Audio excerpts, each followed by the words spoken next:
transmission. We've brought you here to train you on how to survive an attack of the infected.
I think we're going to blame you, Tate. It's the worst news ever.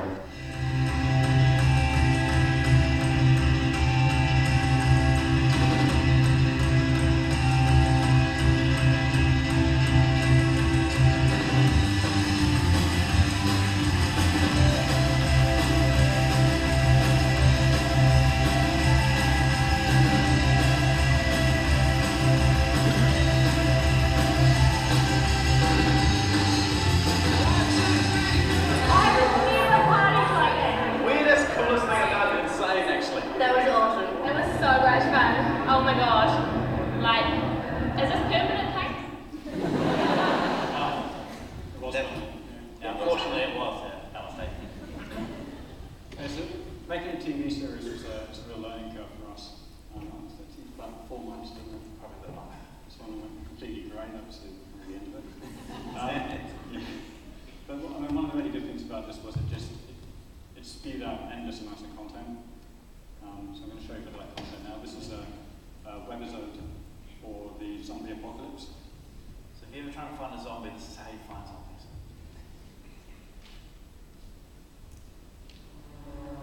What we need to look for is someone authentic.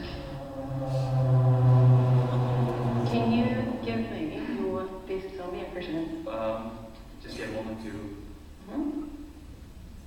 Okay. Ready? Yeah.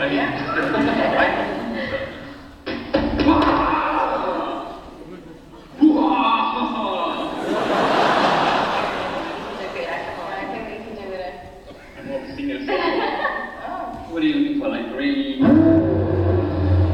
You want us to be dead because you need to eat us. However, you're really sick and you're vomiting and your insides are on fire. So, no, I don't mean, you mean bleeding, you mean?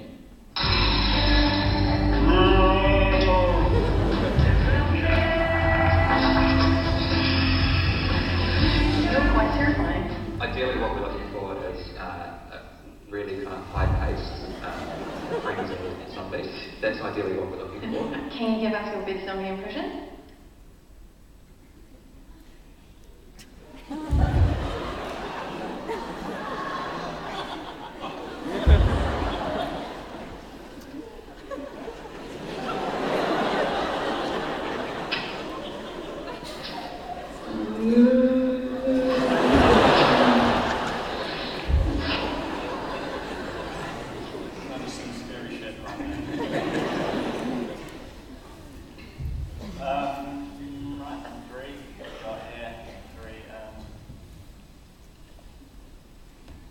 So the idea here is just keep it simple. And this is really, really dull because everyone says keep it simple. But I guess what we're talking about is that it's not just simplicity at the end point, it's not simplicity in terms of execution that you should strive for, but actually simplicity can really, really help at the start of the creative process. So at the brief, it's almost what you take out of the brief that can lead to what's so great at the end of the project. In 2008, the Green Party came to us and asked us if we could help with their election campaign. The brief they gave us spanned 8 pages, which was some pretty good reading. But we worked with Gary and Kath, who did brilliant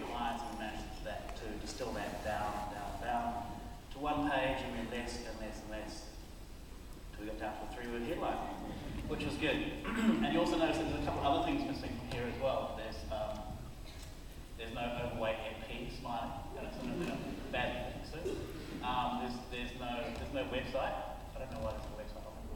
There is, and there's no colour green as well. So all of that has been stripped away, and what's sort of left there is something that's emotionally engaging and just a little bit of guilt as well. So here's another example of simplicity.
So that seems simple enough, right? That's the first of a new rebrand that we worked on for EcoStore. That was just for their body range. And we also ran that same approach through all of their household range, working with Jim and Cameron at PhD3 Design. They work on packaging and vessels. So we started with blank white packages, and we defended that space like hell, only letting in exactly what we needed to tell the story. And yeah, it's hard to do, but with a really committed client and a committed team, get something that's simple and effective at the same time. So one more thing, which completely blows the whole simple idea out of this chapter. We couldn't help it. These just came into the office yesterday, literally hot off the press. The client doesn't see these yet. Yeah. So we took quick photos of them, and it just fitted into our simplicity idea as well. It's for ice cream. It's organic ice cream. You don't see a lot of ice cream product shots, little kids with goofy grins and spoons and dripping chocolate sauce and caramel. We thought that bright, bold colors and simple, confident type could stand off the shelf in the rest of the retail clutter, and we really hope it works. So look for it in a month. Yeah, but don't tell anyone you've seen this. It's a secret. That takes us to number 4. So tell me something interesting. We've been working with Gravity Coffee for a little while now, and as it turns out, Gravity makes really, really good coffee. They just never really bothered to properly tell anyone about it. So we started talking to this guy. And this is Stu, he's the brewmaster at Gravity, and when he talks about coffee, it is really, really interesting. So the more we talked to Stu, the more we thought we want to tell this story to everyone. So we started talking to Stu about where all the different beans come from, how each of them taste on their own, how you make a blend of all these different flavors so that they blend together to make something that's unique and interesting, as something extra than just the separate beans. And then he talked us through what these coffees and blends tasted like and taught us how to talk about that. And so what we did is we worked with Stu to talk about flavors in terms of color, and then each one of these different varieties, of course, mixed with another variety to make the blends in each coffee. So we've been working through a system of color and pattern to tell the story of each blend. And the idea is that when you guys go to the supermarket and have a look on a shelf, you get an idea of what it is you're going to be tasting. And here's how it's coming together so far.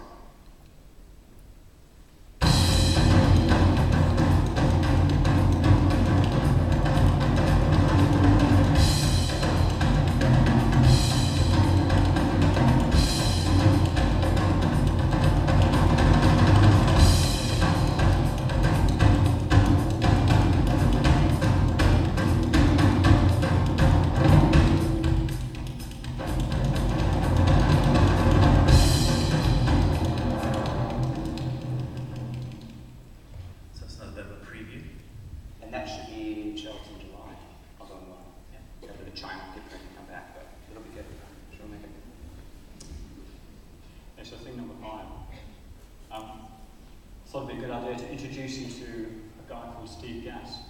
He's an inventor, and guys come up with this thing called source stock. So I just wanted to show you a little bit of footage of that. Here is a good rule of thumb, or potential lack thereof. Table saws can bite. A quick demonstration. Wood. T-bone steak. Yeah, there's about 60,000 medically treated accidents on table saws every year. About 3,000 people take their fingers off, about 10 a day. Oh, 10 a day. Steve Gass, a lifelong woodworker, is trying to bring that number 10 down to 0. He has developed a system that stops the blade of a saw if it comes in contact with your finger. He calls it Saw Stop. Any volunteers? Hey, over there in the fridge. Yeah, you. Yes, we're going to use a salty, wet, conductive, all-beef frank. So I'll hold it just like it was my thumb. You gotta be kidding me. Let's see. There's nothing. That is amazing. So that's pretty good, right? This is what Rob does. I love that kind of stuff. Hey, guess what this guy's going to do next? Steve Gass is a true believer in his design, which brings us to our next demonstration. Steve is going to put his own finger into the table saw blade. How are you feeling about this? I'm a little nervous. Yes, you knew we had to go for it. I don't much like doing it, but it is such a unique opportunity. Let's do it. But you are never going to try this at home, right? Yep. Right? Final. Lights, camera, conductivity.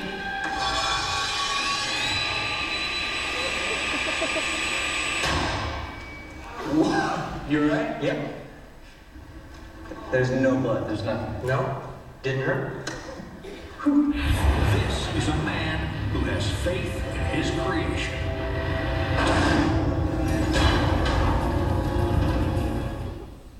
So that says it all, doesn't it? Back to yourself. Lovely guy. Hey, so when we started, I mean, if you can just sort of imagine, we were all sitting in this empty room around a table, just the three of us. We didn't have any clients. A lot like this. Yeah. Novel view. Yeah. There's no heating. That didn't change. No briefs to work on, but we had an opportunity to run a full-page newspaper ad.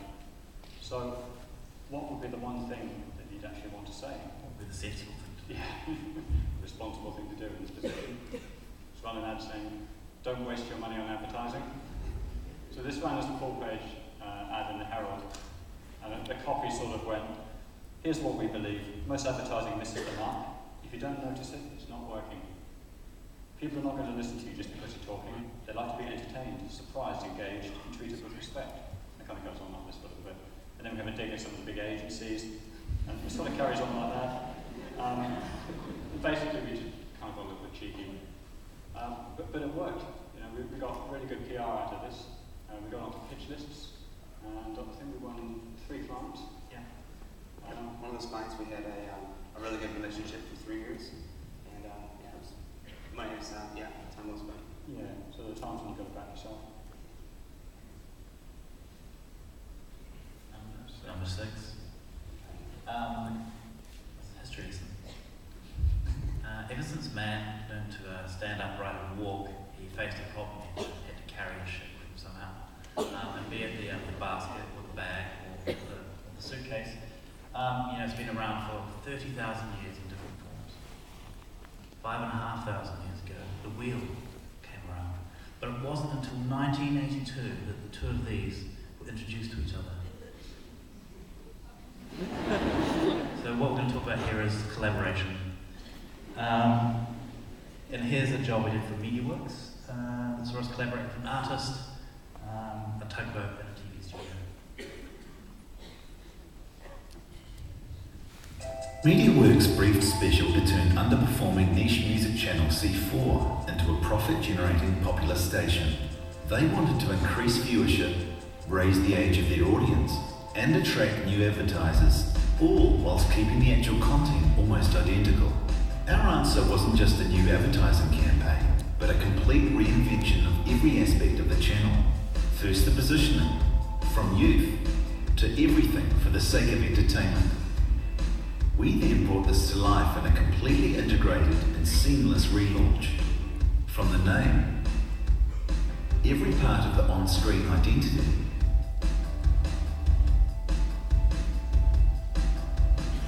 billboards,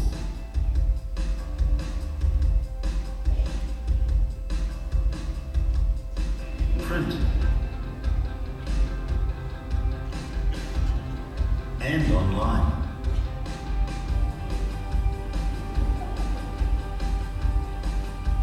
Now all we needed was to get the entire nation to sit up and take notice. We flew in Dutch artist and smile expert Florentine Hoffman to build us an enormous 40-foot high inflatable rubber duck and released it at the Auckland Harbour.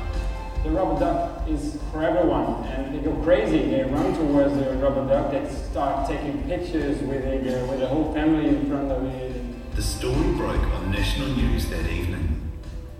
If you noticed a giant rubber ducky floating in Auckland Harbour today, you weren't seeing things. Articles appeared in the national press, online, and on radio. Then we ran a full-page national newspaper ad launching 4 in New Zealand. The duck bobbed around Auckland's busy harbour for a week, making hundreds of thousands of new friends, becoming one of the most photographed objects in New Zealand, and the most tweeted about. We turned these magical interactions into a series of TV ads and ideas to run on 4.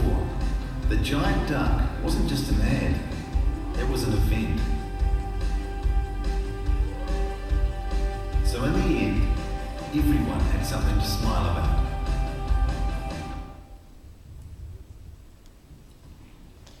So Florentine is a great collaborator, and it's special. We don't have a big core team. We have what we need, and we bring in people who we think are really amazing collaborators to work with us on projects that we can't do perfectly on our own. There's Florentine there, collaborating with his collaborators. That's inside the big duck. Ian and Ant took this when they were out inflating the duck. It was Ian and Ant's stupid idea, by the way.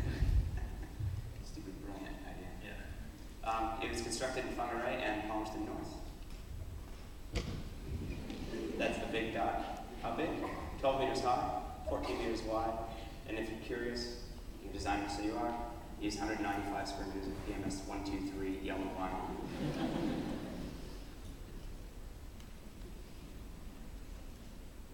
It takes 45 minutes to inflate.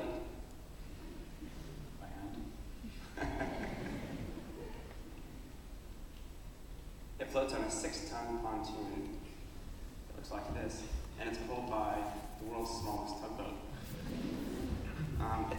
It's a big duck. It's a big thing, and it's exciting. And it's all for the sake of entertainment. So, got a launch idea. It's out there.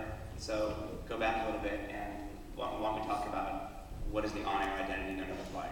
Because this thing can't just be a thing, a duck floating in the harbor. It's got to live on television every day of the year. So what does light pulp popcorn entertainment look like? They've got no news, they've got nothing, no sport, they've got nothing factual on this channel. It is purely entertainment, nothing of value really. So it looks like this. Go through any supermarket aisle and you see exactly what variety entertainment looks like. And it's terrible. But it tells you everything. And the publication ends up being the biggest fan, and you just can't wait to get into it and find out everything that's going on. So it's engaging in its crassness. But we couldn't just put this on TV because it's just too confusing, frankly. So we had to sort of distill it down and come up with a system that we call a controlled explosion. And we took all of the boxes and sunbursts and banners and flags, and we designed them all to work more as a system and more as a family. So you get all those opportunities to tell